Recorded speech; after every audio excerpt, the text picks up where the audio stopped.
میرا یہ ہے سر جی کہ کیا ہم غیر محرم عورت کو سلام کرنے میں پہل کر سکتے ہیں یا انتظار کریں کہ وہی پہلے عورت ہی سلام کرے؟ ٹھیک. اور تیسرا سوال میرا یہ سر کہ اگر کوئی غیر مسلم اصرار کرے کہ میرے لیے دعا کریں نماز میں یا اس کے بغیر، کیا یہ شرعاً صحیح ہے کہ ہم دعا کر سکتے ہیں اس کے لیے؟ یہ جو اسلام نے پردوں کے احکام ذکر کیے ہیں، دیکھیں اسلام صرف ظاہری گناہ سے نہیں روکتا ہے، بلکہ اسلام باطنی گناہ سے اور دل میں پنپنے والے خواہشات کے بارے میں پہلے ہی فکر مند ہے کہ میرا یہ ماننے والا کسی ذہنی گناہ میں بھی مبتلا نہیں ہونا چاہیے. جہاں تک ان صاحب نے سلام کی بات پوچھی تو یہاں کہا گیا ہے کہ مرد مردوں کو سلام کریں، عورتیں عورتوں کو سلام کریں، اور پھر محرم محرم کو سلام کریں. یہ جو ترتیب ہے، اس ترتیب میں پھر یہاں غیر محرم کی بات ہی نہیں آئے گی کہ غیر محرم عورت مجھے سلام کرے گی یا غیر محرم مرد کسی غیر محرم عورت کو سلام کرے گا. ان دو کو سلام کرنے کی اجازت نہیں ہے، بلکہ محرم محرم کو سلام کرے اور اسی طرح مرد مردوں کو اور خواتین خواتین کو سلام کرے.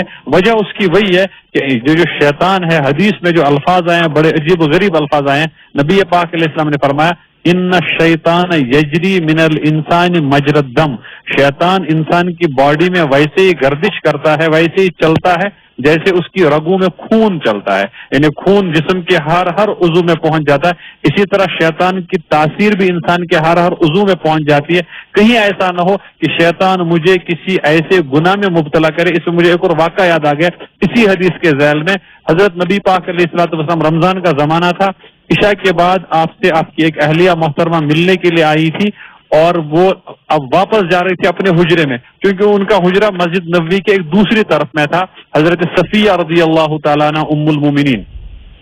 تو عشاء کے بعد آپ ان کو اپنے گھر پہنچانے کے لیے ساتھ چلتے ہیں تو وہاں مسجد میں، مسجد کے صحن میں، مسجد کے احاطے میں دو صحابہ بیٹھے ہوئے تھے. تو انہوں نے دیکھا کہ نبی علیہ السلام اپنی اہلیہ کے ساتھ آ رہے ہیں، تو ذرا ان کو حیا محسوس ہوئی تو وہ تیز چلنے لگے. نبی علیہ السلام نے ان کو فرمایا الا رسلکما، ارے بچوں وہیں ٹھہرو.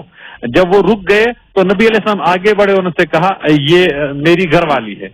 تو انہوں نے کہا سبحان اللہ. سبحان اللہ کا مطلب یہ تھا کہ آپ کو وضاحت کرنے کی ضرورت کیوں پیش آئی؟ تو وہاں نبی علیہ السلام فرمایا وضاحت کرنے کی ضرورت پیش اس لیے آئی کہ شیطان انسان کے رگوں میں گردش کرتا ہے، یعنی ہو سکتا ہے شیطان تمہارے دل میں تمہارے نہ چاہنے کے باوجود بھی یہ خیال ڈال دے کہ رات میں پیغمبر کس عورت کے ساتھ چل رہے ہیں. تو اس وہم سے، اس بدگمانی سے بچانے کے لیے میں نے یہ وضاحت تمہارے سامنے پیش کر دی. اس لیے شیطان کے حملوں سے ہمیشہ آدمی کو بچتے رہنا چاہیے. جہاں تک اگلے سوال کا تعلق ہے، یہ غیر مسلم کے لیے، غیر مسلم بھائی اگر ہمیں دعا کے لیے کہتا ہے، ضرور ہم اس کے لیے دعا کریں، اور اس کی دعا کے لیے ہم دعا کر سکتے ہیں، ہدایت کی دعا کر سکتے ہیں. اس کو اگر کوئی مسئلہ ہوگا، بیماری ہوگی، اس کی شفایابی کے لیے دعا کر سکتے ہیں، اس کے کاروبار میں برکت کے لیے دعا کر سکتے ہیں. اور جو بھی ہم دعا کریں گے تو انشاءاللہ اصل دعا اس کے لیے یہ ہوگی کہ اللہ تعالیٰ اس کو ایمان کی دولت سے ویسے مالا مال کرے جیسا اس صاحب دعا کو اللہ نے ایمان سے مالا مال کیا ہے.